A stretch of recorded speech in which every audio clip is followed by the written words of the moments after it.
Let's talk about glycolysis. Now, the glycolysis, this word is derived from two Greek words. Okay, glykis and lysis. These are the two words that make glycolysis.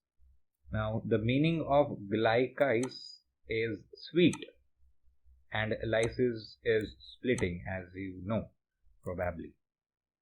Okay, so these two Greek words make your word glycolysis. Now, this glycolysis is also known as Embder-Meyerhof pathway, and it is an oxidative process. It is an oxidative process in which one glucose molecule is partially oxidized to two pyruvate molecules in a series of enzyme catalyzed reaction. Okay, in glycolysis, what is happening? One glucose molecule is getting converted into two pyruvate molecules. Now, this glycolysis takes place in the cytosol of all cells. Okay, every living organism has a cell and it has a cytosol. So, in all those cells, in all those cytosol, this process takes place. Whether it is a prokaryotic organism or whether it is a eukaryotic organism, the glycolysis is taking place in the cytosol of all the cells. Now, this glycolysis is a unique pathway. Okay, it occurs in anaerobic conditions as well as in aerobic conditions. And this glycolysis does not involve the molecular oxygen. Okay, molecular oxygen does not take place, is not required during glycolysis. Okay, and the glycolysis is taking place in both aerobic conditions as well as anaerobic conditions. So glycolysis starts with glucose, and this is how the molecular structure of glucose looks like. Now this glucose is converted into glucose 6-phosphate, and as you can see that this OH group is replaced by this phosphate molecule. Okay, so this is how the reaction goes. This glucose is converted into glucose 6-phosphate, and this reaction takes place with the help of this enzyme hexokinase and Mg2+.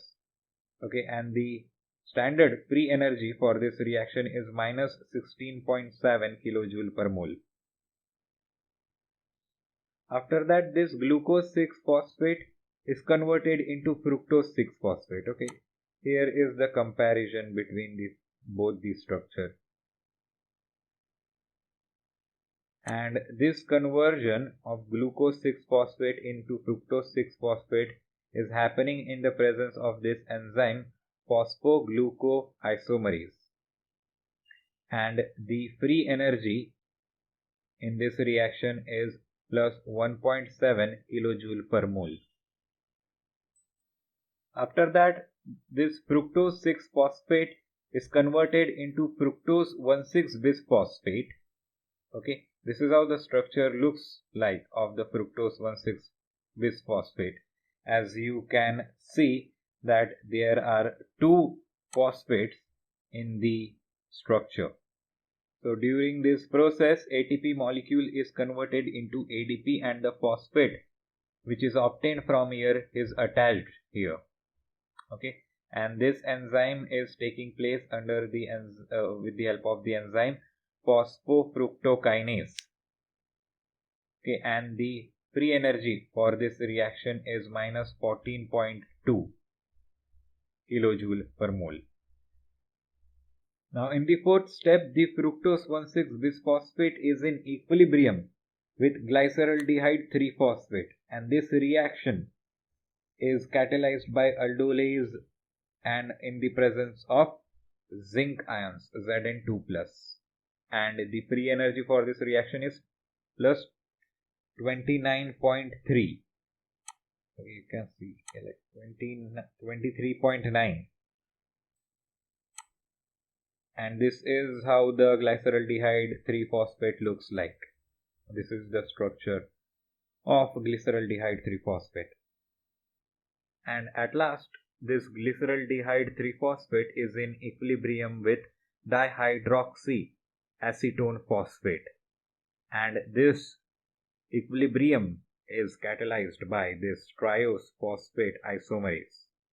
Equilibrium means that this is converted into this and this can go back here. Okay, it is not meaning that the process is not getting forward. It is, but these processes can like go forward and reverse. But if you considered this conversion, the fructose 1,6-bisphosphate cannot convert it back to fructose 6-phosphate in the presence of phosphofructokinase. Okay, this is not going to happen, but these can convert it. This can go back to fructose 1,6-bisphosphate. Okay, yeah, so that is why these two arrows are there to represent it. Now this was the preparatory phase of the glycolysis. Okay, we haven't reached up to 2 molecules of pyruvate. We are up to like 2 molecules of dihydroxyacetone phosphate. So this was the preparatory phase of the glycolysis. So let's have an overview. Okay, so we started with glucose. Let me zoom it in a little bit. Yeah, that's good now. Yeah, so we started with glucose, then glucose 6-phosphate, then fructose 6-phosphate, then fructose 1,6-bisphosphate, then glyceraldehyde 3-phosphate, and then dihydroxyacetone phosphate. Okay, so this is your preparatory phase of the glycolysis. It is known as the preparatory phase of the glycolysis. Now let's discuss glycolysis step by step. So the step 1 is phosphorylation. Now the glucose is phosphorylated by ATP, and the phosphorylation of glucose results in the formation of glucose 6-phosphate.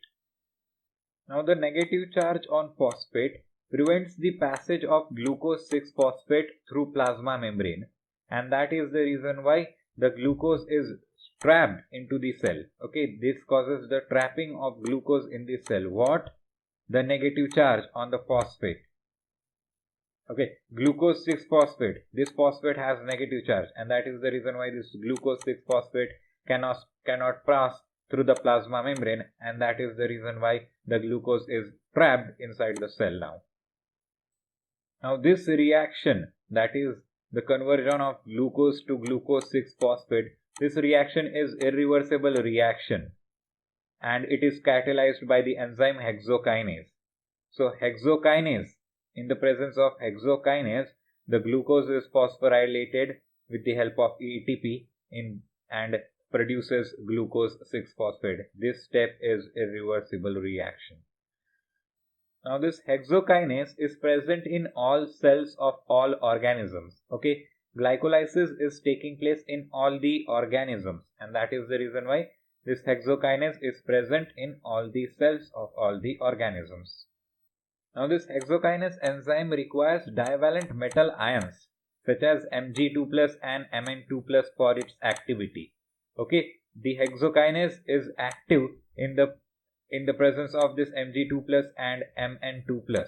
So these two metal ions are important in the formation of glucose 6-phosphate. Okay, this Mg2+ and Mn2+ are important for the conversion of glucose into glucose 6-phosphate.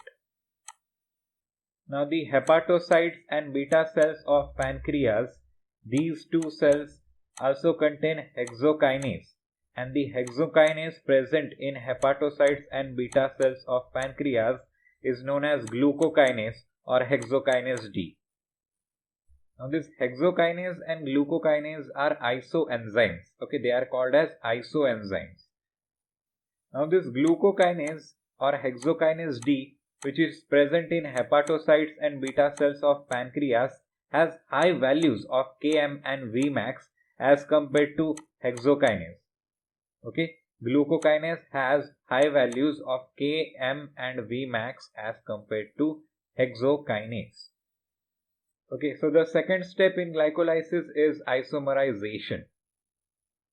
Now the readily reversible rearrangement of the chemical structure, this is isomerization. This isomerization moves the carbonyl oxygen from carbon 1 to carbon 2, and this movement of this carbonyl oxygen from carbon 1 to carbon 2 transforms the aldose sugar to ketose sugar. This glucose 6-phosphate is an aldose sugar. Okay, after isomerization, this aldose sugar will be converted into ketose sugar. Thus, the glucose 6-phosphate is converted into fructose 6-phosphate. That is, an aldose sugar is converted into ketose sugar in the step 2, isomerization step. And how this is happening? This is happening by readily reversible rearrangement of the chemical structure. Okay, this chemical structure is readily reversible. This chemical structure is rearranged and this structure gets formed. That is what is happening in isomerization. The step 3 in the glycolysis is phosphorylation. Now, in this step, the fructose 6-phosphate is phosphorylated to fructose 1,6-bisphosphate in the presence of ATP. Okay, so fructose 6-phosphate, which was formed from glucose 6-phosphate, is converted now into fructose 1,6-bisphosphate. Now, in fructose 1,6-bisphosphate, there is this prefix bis. Okay, now this bis prefix represents that there are two separate monophosphate groups present in fructose 1,6-bisphosphate. Okay, there are two phosphate groups in fructose 1,6-bisphosphate and they are not connected. That is what this bis is representing. Okay, and if diphosphate was there, you have Litsand diphosphate as well, right? Now that diphosphate means that two phosphate are connected to each other by an hydride bond. For example, ADP, adenosine diphosphate. Diphosphate means in ADP there are two phosphates and both of those phosphates are connected by an hydride bond. But in fructose bisphosphate, the two phosphate groups exist as monophosphates. They are not connected. That is what bis is representing here. Now the conversion of this fructose 6-phosphate into fructose 1,6-bisphosphate, this is an irreversible reaction and this reaction is catalyzed by phosphofructokinase 1, PFK1. Okay, PFK1 is that enzyme which is converting your fructose 6-phosphate into fructose 1,6-bisphosphate in the presence of ATP. Now step 4 is cleavage. Now in this step, the fructose 1,6-bisphosphate is cleaved and the cleavage of this fructose 1,6-bisphosphate produces two 3-carbon molecules, one of which is glyceraldehyde 3-phosphate and the other one is dihydroxyacetone phosphate. Okay, these are the two molecules which are generated by the cleavage of fructose 1,6-bisphosphate and both of them are 3-carbon molecules. That is, G3P has 3 carbons, DHAP is also made up of 3 carbons. Now this reaction, that is cleavage of fructose 1,6-bisphosphate into glyceraldehyde 3-phosphate and dihydroxyacetone phosphate, this reaction is catalyzed by this enzyme known as aldolase. The fifth step is known as isomerization. Now in this step, your dihydroxyacetone phosphate, that is DHAP, is isomerized into glyceraldehyde 3-phosphate. Okay, so what happens? This is fructose 1,6-bisphosphate gets split into glyceraldehyde 3-phosphate and dihydroxyacetone phosphate. Then this dihydroxyacetone phosphate is again isomerized into glyceraldehyde 3-phosphate. And at the end of the fifth step, then you have two molecules of glyceraldehyde 3-phosphate. Now this conversion of dihydroxyacetone phosphate into glyceraldehyde 3-phosphate, this conversion is catalyzed by this enzyme triose phosphate isomerase.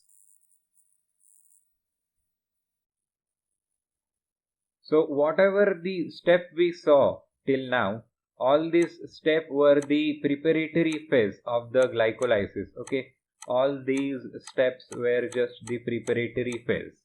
Now let's go into the another phase of the glycolysis, which is known as payoff phase. Okay, so all this was just your preparatory phase. It was.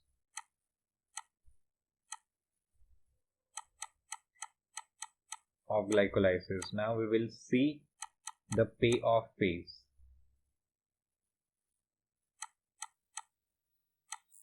And the payoff phase is continued in the part 2 of this video. So click on the part 2 and continue to watch the payoff phase of glycolysis.